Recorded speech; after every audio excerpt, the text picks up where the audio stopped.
When two inner-sea superpowers go to war, the ripples are felt throughout the region. A group of intrepid heroes, or should we say, intrepid rebels, join a league of righteous freedom fighters to liberate their people from the binds of infernal tyranny. Nefarious forces from without and within will do anything to stop these Hellbreakers. I'm Jason, and I'll be your GM for this diabolical defiance. I'm Rue, my pronouns are they, he, or z, and I play Nolastri, a Strix champion of Arshea, devoted to breaking Chilaxian shackles. I'm Isis, and I'm playing Misera, formerly of the Golden Arenas, a Nephilim human sorcerer hoping to save Isker and herself from hell. I'm John, and I'm playing Thadeus T. Millwright, a halfling inventor with a sinister secret. I'm Ron, and I'm playing Augustus Shuxley, a gnome lawyer and witch. And I'm Mark, playing Flak, a goblin ranger who has something to prove. And now, on with the episode. 20th of Aradis, 4725, Absalom Reckoning. The sounds of battle echo across the field between Breach Hill and Citadel Altarian. The ring of steel against steel, the shouts of the soldiers, in pain and in victory. The stomping of iron boots and horse hooves on the ground, turning to mud from spilled blood. And most terrifying, the roar of a mighty dragon and the exhalation of a plume of hellfire. We see brief snippets of each of these as each sound grows loud and then fades into the background. Suddenly, silence and darkness.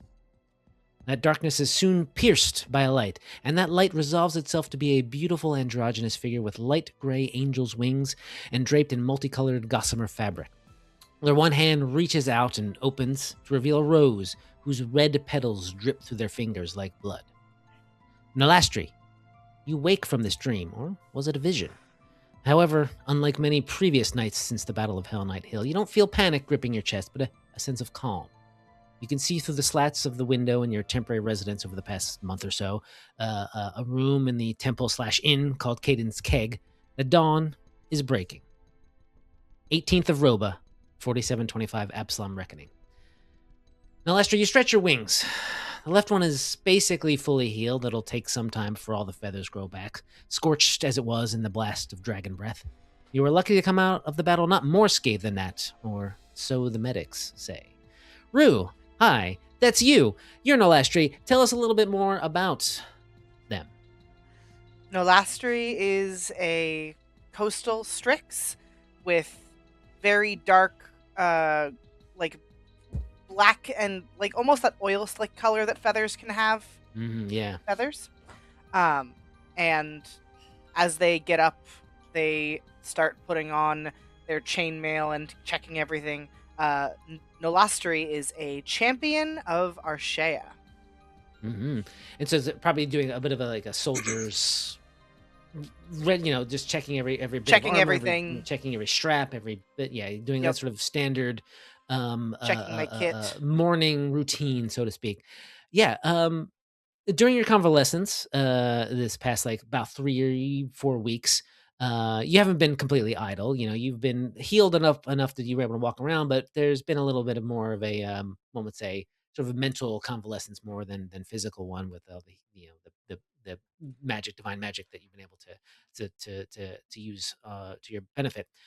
But during that time, you, the founders of the Hellbreakers League, Phoebe and Alceo Demetrius, they came to Breach Hill to recruit new members for the fight against Cheliak's oppression after the Eagle Knights and the forces of Breach Hill and the Hellbreakers League won the Battle of Hell Night Hill, right? And tonight, you'll meet with some other junior members of the organization to escort a wounded Eagle Knight to Sarangallo, which is the League's secret HQ. Don't tell anyone. And so are you doing it for the rest of the day? Do you do anything to prepare or anything else you want to do?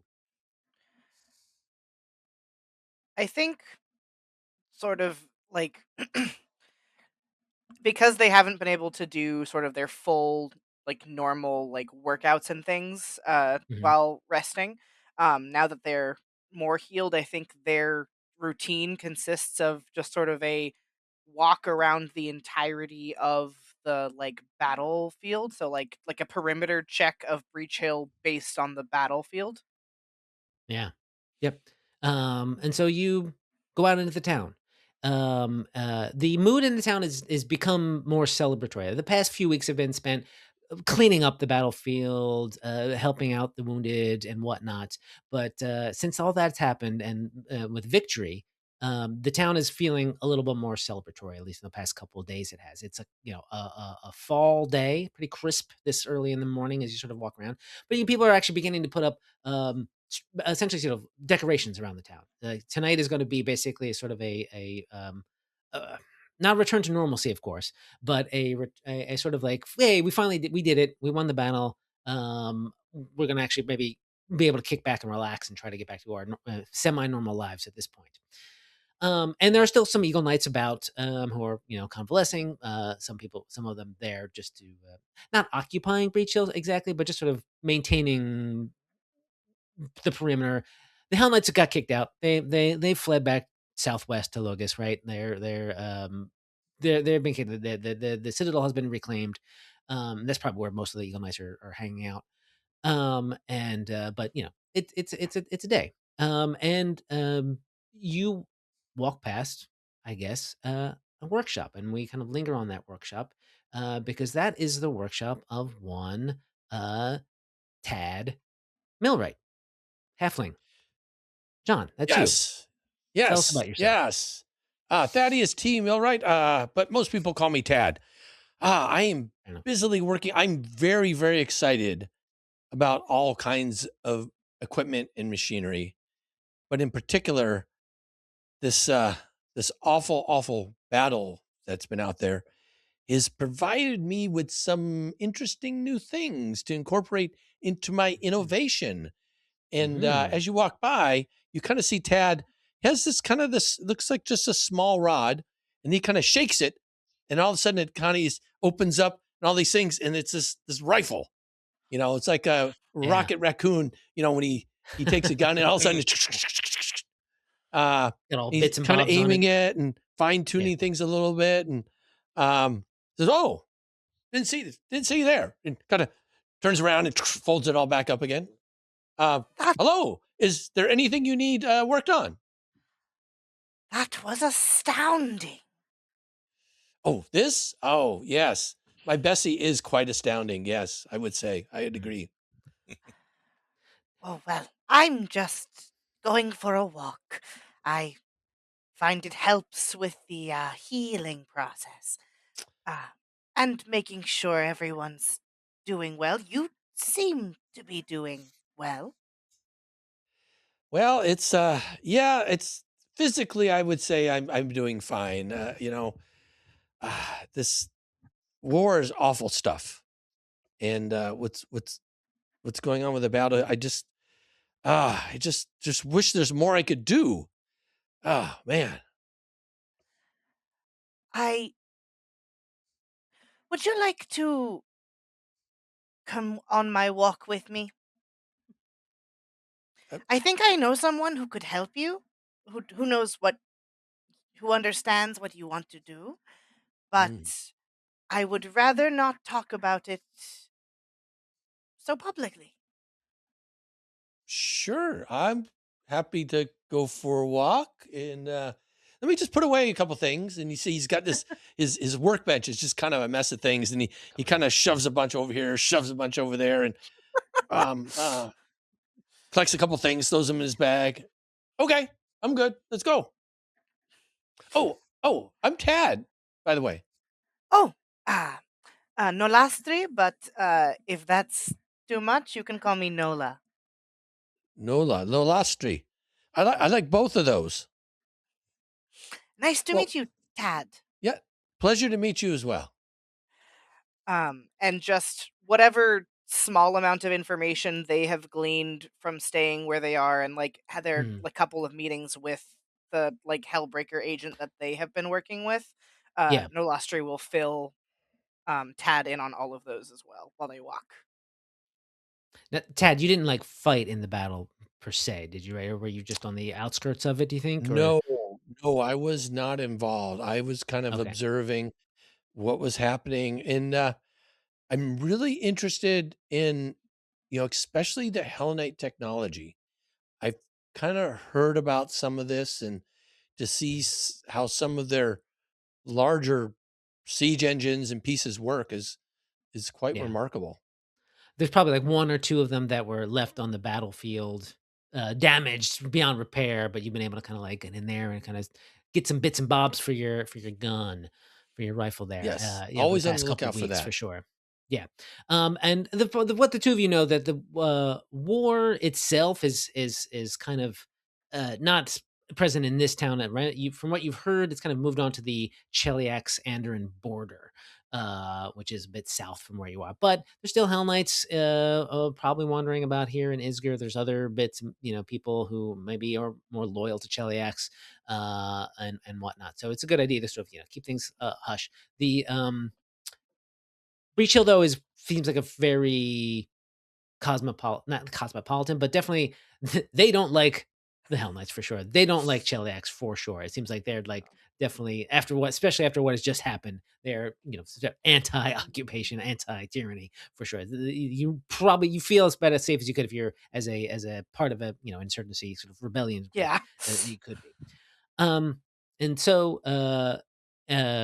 the what was I going to say? The person you've been sort of talking to, like you sort of Alceo and Phoebe kind of recruited you, and then they left and went off to Eladir Yeah. to do some business. But there you've had some missives from Sarangel, and they're basically telling you like, hey, there's going to be a couple more people who are going to be showing up. But when you meet them all, you're going to meet an individual named Ethrin Howell, who is got this Eagle Knight, this wounded Eagle Knight at Caden's Keg, of course, because that's where they have also been. You've probably even seen them about convalescing in the same place that you have been. I'm catching that name again. Ethrin Hale? Ethrin Howell. Ethrin Howell. Thank you. Okay. Yes. Howell. And maybe why not? What'd you say? There's a sketch provided so you know who to look for. There they are. Whoa. Got a little bit of an old scar, and also probably will be semi-recognizable by the fact that they have lost their one arm. But that's all happening later this evening. And this is where I was going to move on to Ron a little bit. Well, wait. So the two of you sort of talk about it, and John, I assume Tad, you are all for it's kind of joining in on this insurgency. Oh yeah. I'm excited. Okay, I wanted to do something. I just don't know who's doing what and how to. I'm good with things, not people. So how you make contact with a group I have no idea. So I'm like, oh, they made contact with me. This is great. It's great. It's helpful. It's very helpful. So from from Breach Hill, we kind of maybe move out a little bit here to the outskirts, the surrounding territory, where we follow a surprisingly wizened or a rough goblin. Mark, this is Flak. He's moving through the woods, sort of, I assume, surreptitiously, not going by the roads. You're heading also to Breach Hill. You've basically you've joined the Hellbreakers League some time ago, maybe in the past couple of weeks, and this is the mission that they've asked you to go. Come here to Breach Hill, meet some fellow agents, escort this knight down south. So tell me a little bit. Tell us a little bit more about your character, what they look like, what they're doing, and whatnot. Well, as you mentioned, he is a rarity in that he is an old goblin. Most goblins pass away by their own misadventure much earlier in life, but he's managed to hang around. He is decked out in leather, but not that spiffy leather you buy in town. This is homemade stuff, incorporating pieces of various different game animals. Badger, possum, squirrel, fox, and you're probably pretty sure if you get close to him, you're sure there's probably some skunk in there as well. Sure, Some of it's had the fur scraped off, some not. He's also got on his head a cap made from a coyote skin with the face kind of hanging down just on his forehead. Nice. He's got a bow, got a pair of dog slicers on his hips, and yeah, he's been traveling up from the Skitterwood, which is a bit of a ways. Somehow word got down there that this rebellion was starting, and for reasons of his own, he feels like he needs to be a part of it, and he's going to go lend his aid. Fair enough. So you, yes, the Chitterwood. So, Chitterwood, yeah. you're Right. old enough to have remembered the Goblin Blood Wars. Yes. Yeah. He was a young man then, but he does remember. He he didn't participate. Mm, mm. He basically stood before his tribe and told them this was a stupid idea, and they were all going to get killed, and they didn't listen to him. And he decided he wasn't going to stick around and watch them destroy themselves. So he Yeah. took off to the woods and has lived out there for a very long time now. Okay. And Yeah. they got decimated, and he I, feels I very, very imagine. guilty. Yeah, Yeah. I can imagine.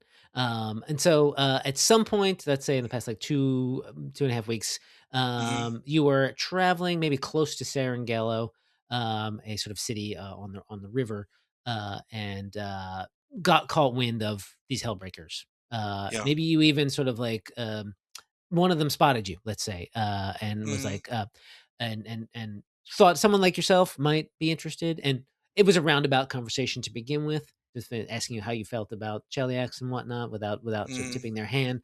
But they Yeah. let you know, eventually they sort of took the temperature, and you're like, oh, this here goblin here probably wants to could help, and so you were recruited in that sense, and then All from right. there you've been sort of like traveling northeast to go to this first sort of like this sort of mission, and maybe you're traveling around a bit, and they give you got a missive that sends you up here. You're going to be meeting a Eagle Knight named Ethan Howell, maybe some other Hmm. uh, um, Hellbreakers, and so whoever's with them, you'll go ahead and travel with them. So, wanted to ask you like, what do you when you get close to Breach Hill?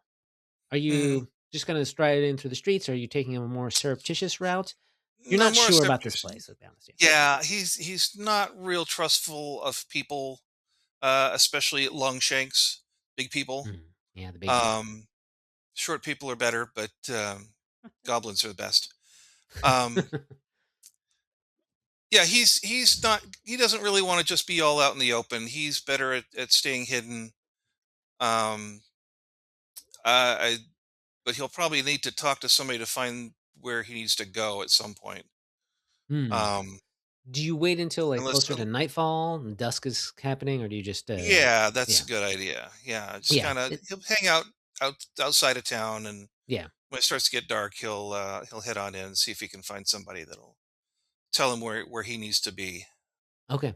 I you do sort of there's, as you get closer, there's lots of, like, candle lamps kind of lit everywhere. Hmm. You get the impression that there's a sort of a town-wide, celebration going on, Okay. and people are just sort of, like, maybe sort of in the streets. It is chilly as being a sort of a fall night, but this doesn't seem to bother people because many of them have been warming themselves up on the inside with a touch of alcohol. So, Mm, and they're just mugs out in the open, frothing with beer and clinking their wooden mugs and pewter mugs with each other, and cheering. And when you sort of like get, I mean, not having to get spotted or just sort of step into some firelight, you're greeted warmly. Hi, it's a goblin. Hey, and they like someone thrusts a mug into your hand, take it. and just sort of says, "Hey, what brings you to Breach Hill?" Oh, I was supposed to find someone. Oh, you're looking for someone? Well, I'll tell you, if you're looking for anybody who's anybody around here, you probably want to head over to Caden's Keg. It's a temple, but it's also a bar. Best beer in town.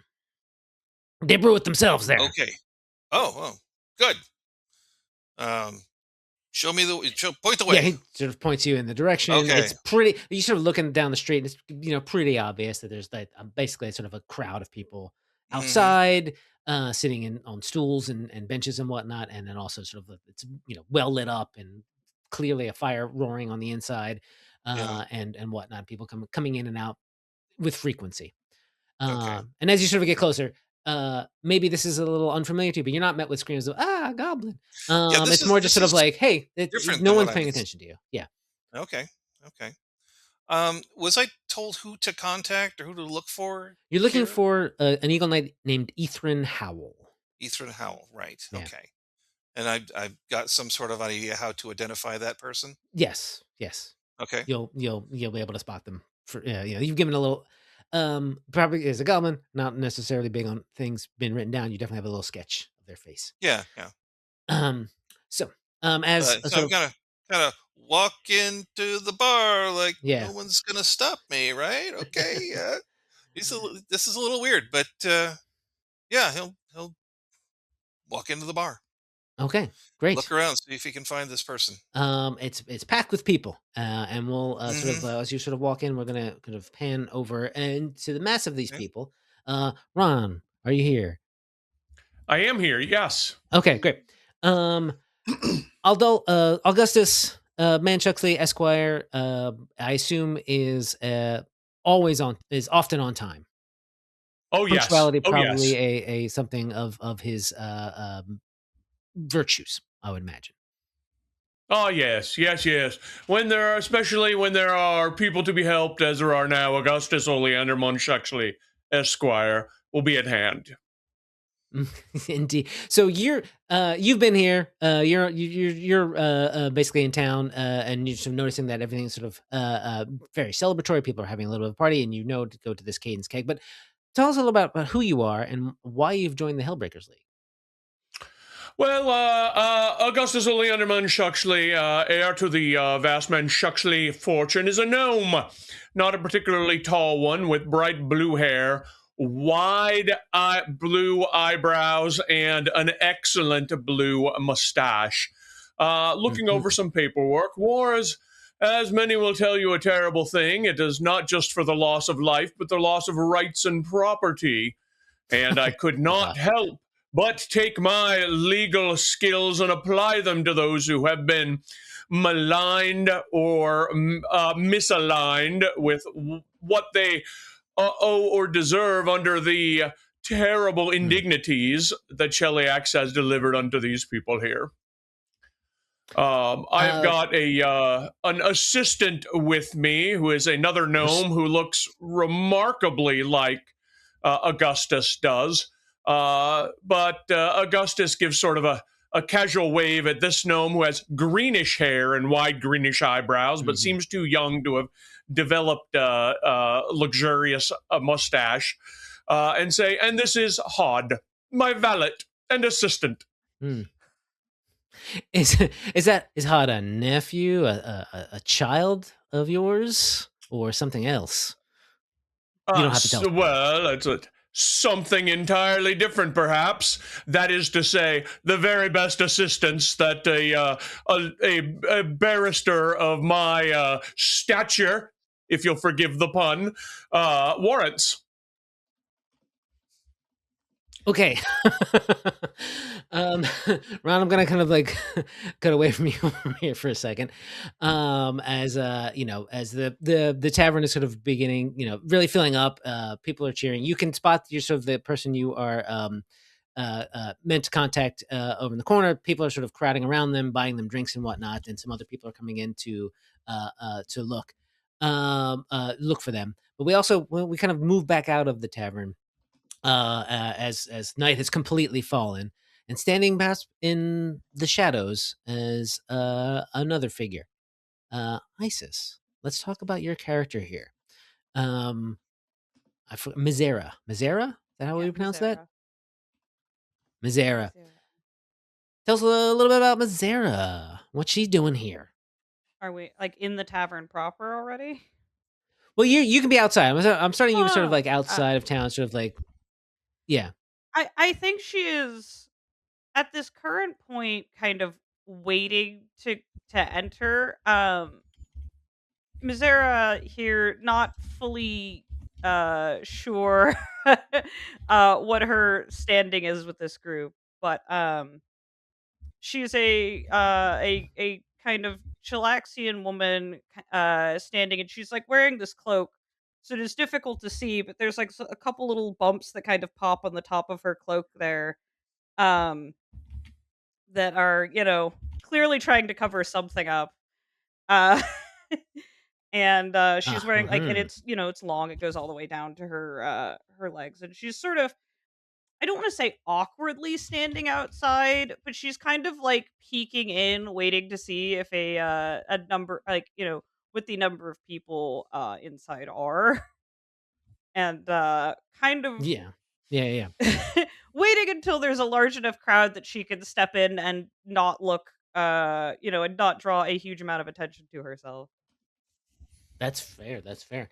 Let's talk a little briefly, just sort of like your background, your history. Like why have you joined the Hellbreakers League as sort of surreptitious and secretive as you are? Yes. Well, Misera was once an orphan of the Goblin Blood Wars, which I believe was what, like 24, But 25 20 years some years ago, yeah. something like that. Yeah. 28, I think. Something like that. Yeah, 28. Yeah. Was it 28 years ago? Okay. Yeah. And you can see now she's an adult that looks not much older than that. She grew up and was brought up in one of the great and totally reputable and honorable orphanages headed by the Sisters of the Golden Erinyes. Completely and Yes. totally, reputable or whatever it is. It's fine. Everything's fine. The Everything's most fine there. impartial upbringing. Some years Yeah. back, she finally made it to the town she grew up in.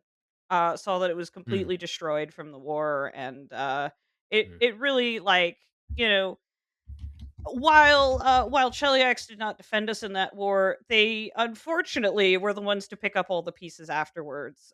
So Yeah.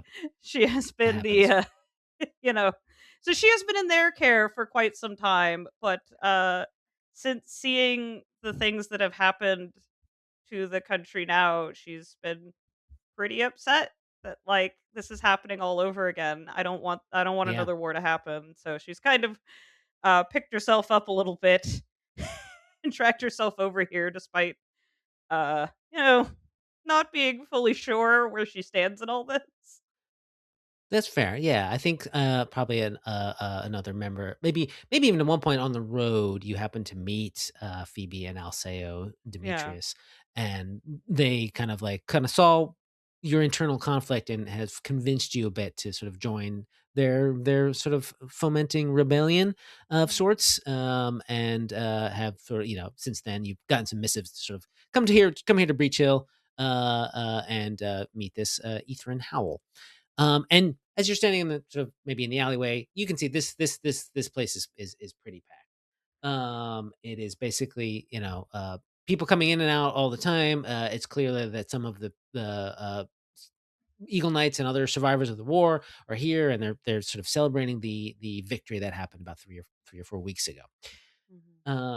There is it's a lovely tavern. In this is, you take this time to sort of step in. Now you're all inside this particular tavern / temple. It's pretty expansive. It's meant to be a meeting hall space. There is more meeting hall and tavern than it is temple. Although there is sort of clearly an altar of sorts. It's essentially sort of a couple beer kegs to Cade and Kalian, right? And the mood here is very convivial, very jovial. Everyone's cheering and clinking mugs, and sort of the beer seems to be flowing pretty freely. Who's picking up this tab? You're not 100% sure. Whether it's actually just the largest of the temple, or if someone has sort of like plopped down a bunch of money and not really cared. And a lot of you can see as you sort of enter and spot, you see Ethrin. They're difficult to miss. They've got this distinctive blue, black, and golden breastplate decorated with a single golden eagle epaulette.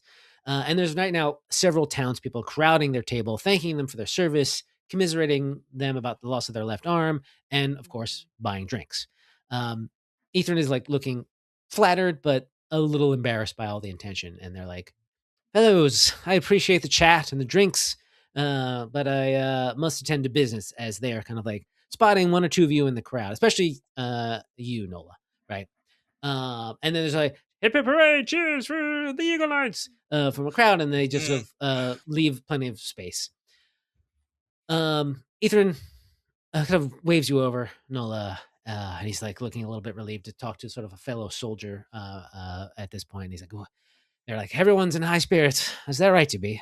Would you like a drink? I've got an open tab, it seems like. Oh, certainly. Thank you. And sorry, I want to make introductions. This is a friend of mine. This is Tad. Tad. Hey, I'm Tad. I'll have a drink. Good to meet you. Are you also a? Good to meet you too. A friend of Nola's here. I'm a friend of Nola. Yes. Terrific. I believe a few others will be coming to join us. So Yes, in the meantime, please have a drink. Fun. So the other three of you can approach whenever you like. Mm-hmm. Just let me know if that's what you're doing. Oh, I will approach right now and offer my hand up towards the Eagle Knight in order to shake it and introduce myself.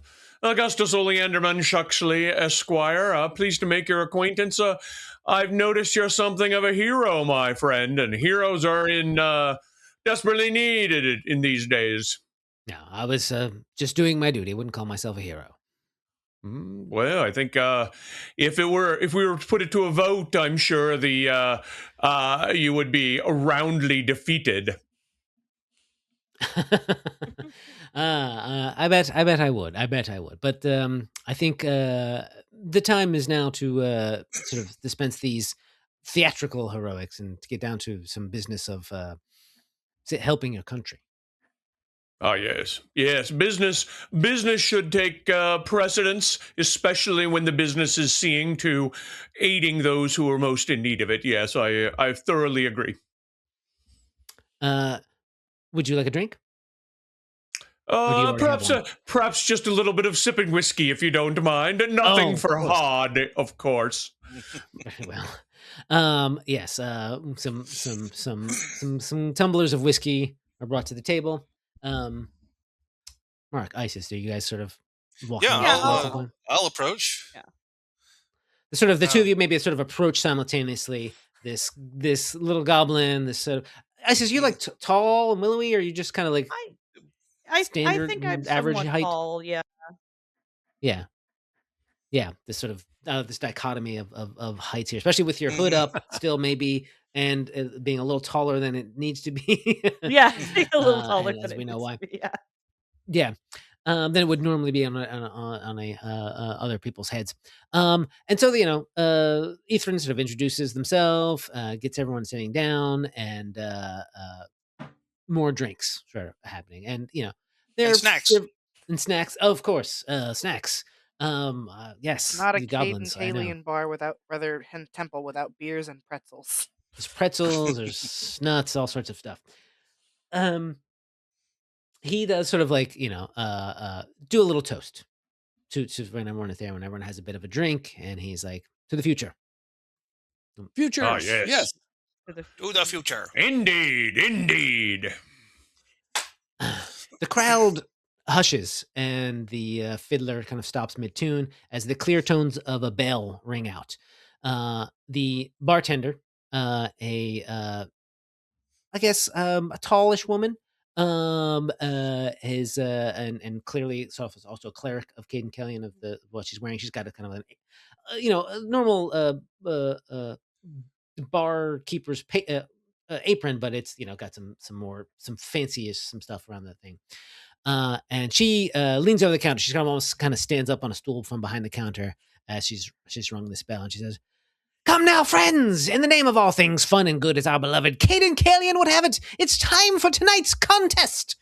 And cheers erupt. Yay! Excited. And well, what's going to be the theme tonight? What's it? And Bryn has her own sort of mug, and she raises it and says, "In honor of those who drove the scum out of our town, the theme of the evening is past battles. Tell us your stories, brave warriors and wily hunters, and let's see who tells them best." And Ithrin Ethan, from what I've heard, Ethan explains this is a sort of a tradition that Bryn has here, Night of Tales, and gets people talking, and gets people buying drinks. So Mhm. I'd love to hear if any of you have any tales to tell. You should get on up there. And people are sort of lining up. It's almost you're hearing some people, some Eagle Knights are telling their stories of the battle that just happened. Some other sort of more local people are talking about like a daring hunt that they participated in out on the plains, that sort of thing. Yeah. Everyone gets a good cheer, even if it's like somebody who comes up there and she's like, "Well, once I was a new thing," and they're like, "Yeah, yes, well done," and they get both bolstered and an excellent effort, regardless. Yeah, exactly. So yeah, does anyone want to get up and tell a tale?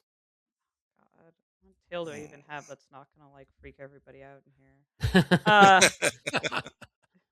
I think like Nolastri has definitely used this one before, so they're not gonna win. Yeah, we'll But see. but the just like I think sort of also inspired by the dream and almost vision that they had this morning, Mhm. Nolastri will sort of step up and like say a moment of thanks to all of the Eagle Knights who fought, and personalized thanks, because when they were swooping doing some reconnaissance for the Hellbreakers during the battle, they flew directly in the path of diabolic dragon fire. Yeah. Yeah. And for a split second, they thought they were dead. But they felt something pull them back. And only burned part of one of their wings, oddly enough. Okay. Excellent. And- Get some. Yeah. And as they like finish, they like take a moment and touch the pendant they're wearing of Arshea's holy symbol, and then head off. Yeah. So, but let's have a dice roll about it. Yeah. First one of the campaign. So this is going to be a performance check, or let's say performance check. Yeah. Ooh. Let's see about that one. Fair enough. Alrighty.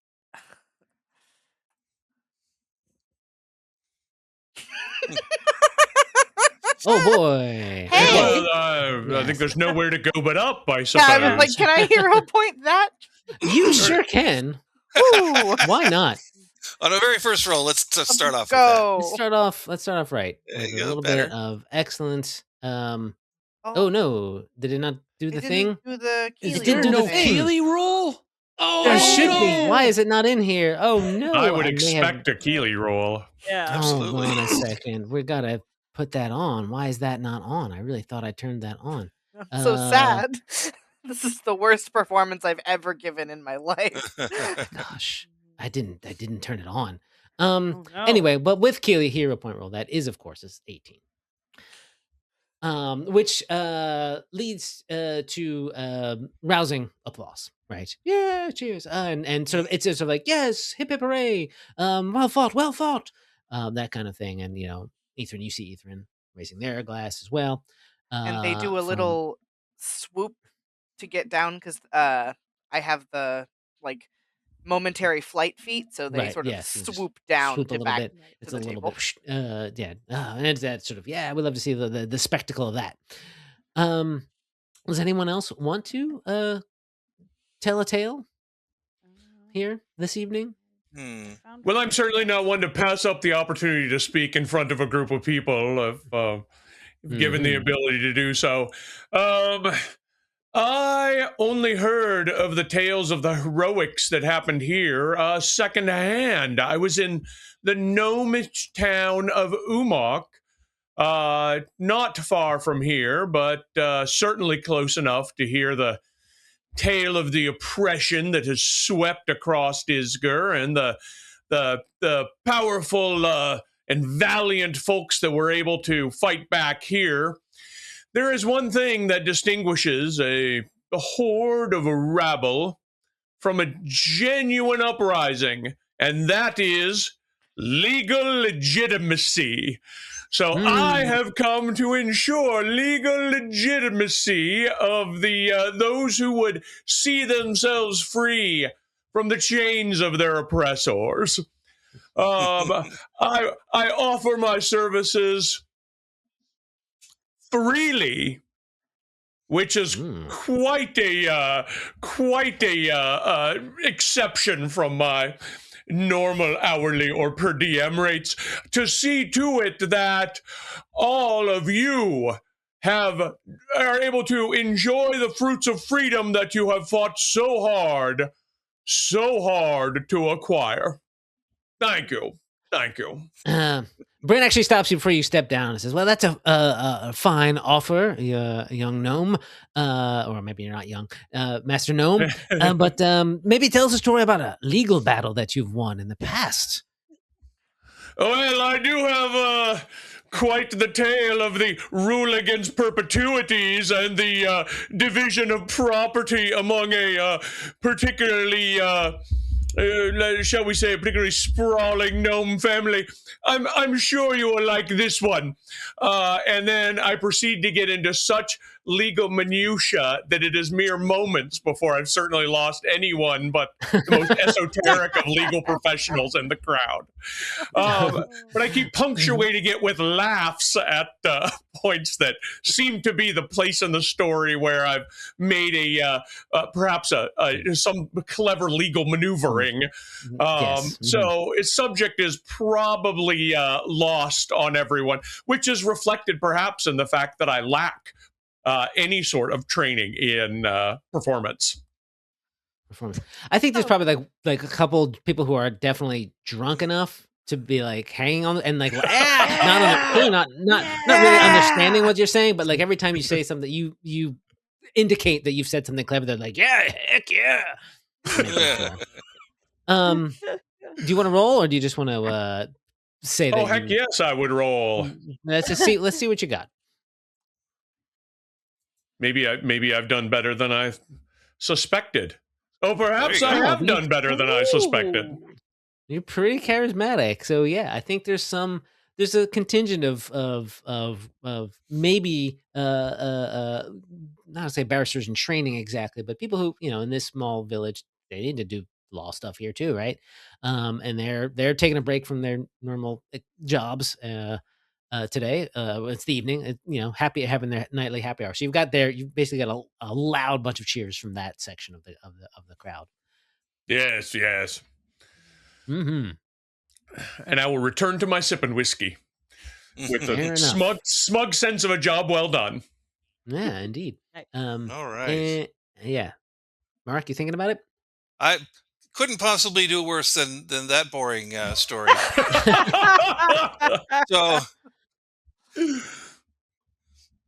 me tell you about how me got me hat. Ooh, this hat right here. Yes. Tracking this coyote. Very, very cunning. Wily, one might even say. How do I kick Mark from the call?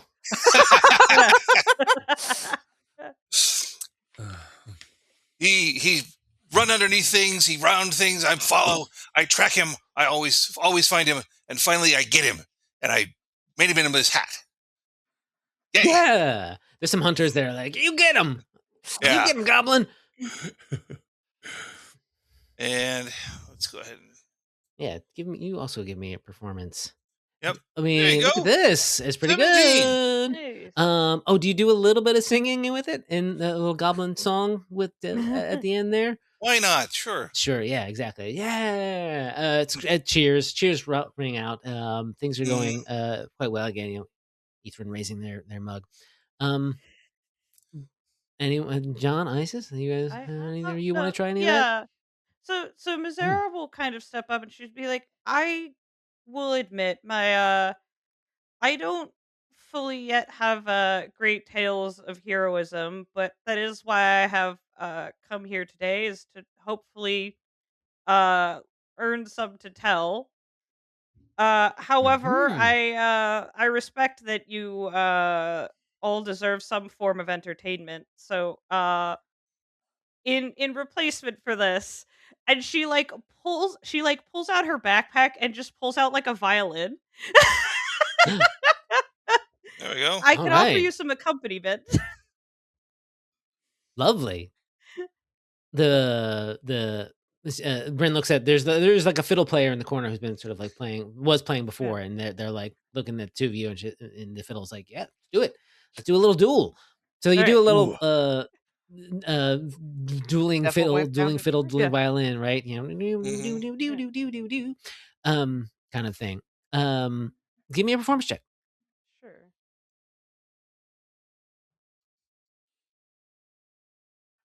Also excellent.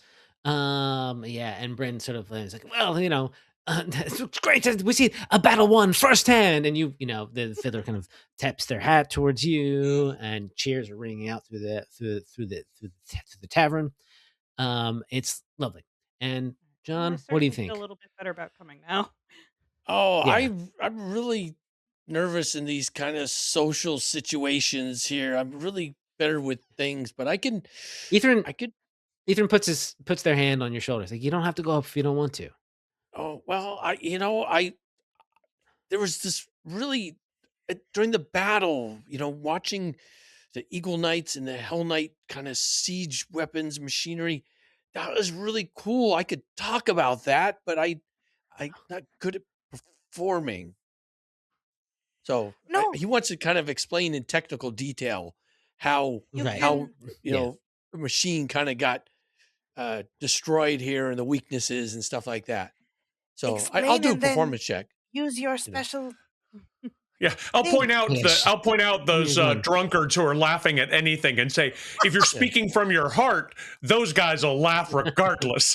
Yeah, it'll be great. Yes. Oh my god, you guys are on fire. All right. Yeah. So- Yeah. Soldiers are out there. They don't mind hearing a little bit about some technical aspects about, especially siege weapons, kind of like being destroyed or attacked and whatnot. Yeah. So you kind of, again, maybe not tell us the story of a personal victory, but you I saw this show and it off did some- this and you it saw did it this, happening. And it was cheers, blew it cheers, up, cheers. and I think at the end of the night, there's like another sort of like hour or so of people chatting, doing these tales and whatnot, and carousing, and it get kind of like after maybe about half an hour after Tad goes, it sort of devolves a little bit more into just kind of like not quite drunken karaoke, but just more like singing than it is sort of like Yes. telling tales and old bard tales, that kind of stuff, right? But then Bryn rings the bell again, and she says, it looks like this is always a delight for everyone who's participated. Thank you once again, thank you, and of course, we must declare a winner. But tonight, I think from what we've seen, we have a surprising tie. The young miss and her violin battle, and the gnome's story of his illegal triumph. I think of one tonight. And she actually like plops a bottle on your table. She's courtesy of the house for the winners. And then she also kind of like sort of like, yeah, everyone's cheering, rousing cheers that sort of ring through. She's looking at all of you, and she kind of gives a bit of a wink to Ethan, and then she passes to I think one to you, Ron, and one to you, Isis, to each healing potion, and says, Caden. She says, Caden told me you might need this on the road ahead. So each of you has a minor healing potion. Nice. Oh, good. Isis and Ron. The two of you have the each a minor winners. healing. The winners, the two winners, exactly. Okay. Excellent. Excellent. So again, Ethan's like, all right, well, after another sort of 45 minutes or so of continuous sort of general partying and chatting and whatnot, Ethan's like, I'm feeling a bit tired. I'm going to turn in for the night. We'll get you meet back here first light. Sound good? Excellent. Yes, of course. I want to go back to my workshop. Okay. Okay. Sounds good. Having seen Etherim's condition, I want to try to craft a prosthetic. Okay. We'll With some of the parts and maybe do pieces that I as we sort of move along. Yeah. Yeah. And so maybe some of you are camping outside sort of city limits. Maybe, Flak, you're probably doing that. Ron, you probably get a room somewhere. There's the Wizard's Grace is a local inn, or the Great Dream House, a temple to Desna, which is a little more free. The local inn, definitely. Yeah, fair enough. This particular, Caden's Keg is basically full up for convalescing soldiers. So you've got to kind of sleep elsewhere. But then you get some sleep. You wake up the next morning, and Breach Hill is a bit of a buzz. Everyone who sort of isn't sort of hungover from last night. There is a sort of a page kind of looking individual who is just in the process of nailing up in sort of Breach Hill Town Square this sort of like proclamation. And there's just sort of like a crowd of people sort of gather around it. And this sort of like paid, this sort of officiant is just looking at everyone, and everyone's kind of glaring at them because they've kind of read what it is, and he kind of like scampers off before anyone can say anything to him. And as you sort of meet Ethrin in the morning, they say, "This is unfortunate. It looks like news out of Elidir. Stuart Hedvin has kind of put some sort of bounty on the quote-unquote dissenters and revolutionaries." It's frustratingly vague to read. I'm sure, Master Augustus, you would see that it is not any kind of legal. This full of legal loopholes, one might say. Yes. Not skillfully done at all. Well, I think it's done that way on purpose, to sort of so that anyone can, casting a wide net, one might say, to try to get any sort of anti-Chalaxian activities. And this is just going to cause private citizens to sort of use it to settle feuds with their neighbors, turn in people they don't like, that sort of thing. It's just another step in this puppet government's descent to total fascism. I'm afraid we're just going to have to travel a little bit more incognito. Okay. Than I thought we might have to. And as you can see, Ethern's not wearing their Eagle Knight stuff anymore. They sort of point to this sort of like backpack that's clearly got this armor in there, their armor in it, and says, "Well, I think we're fine here. Obviously, Breach Hill is good people. Nothing like that would happen, but we don't know what's going to else happen out on the road. But the sooner we get to Sarangallo, the better." Oh. Right. So if you have anything you need to take care of, otherwise, let's head out. Oh, leave now. Okay. And so you begin the march sort of southwesterly. A couple days it's going to be through instead of, and Ethan sort of suggests, instead of like you would normally travel south to the river and maybe take a boat west. He just wants they just want to go straight southwest across the sort of, there's roads and whatnot, but it's more more walking, I guess, and less boat riding. And so you set out as the people of Breach Hill sort of mutter discontentedly about this sort of new political news. And that's where we'll sort of end it for tonight and pick it up next time and find out what happens on the road. That's good. Yay. Awesome. Yay.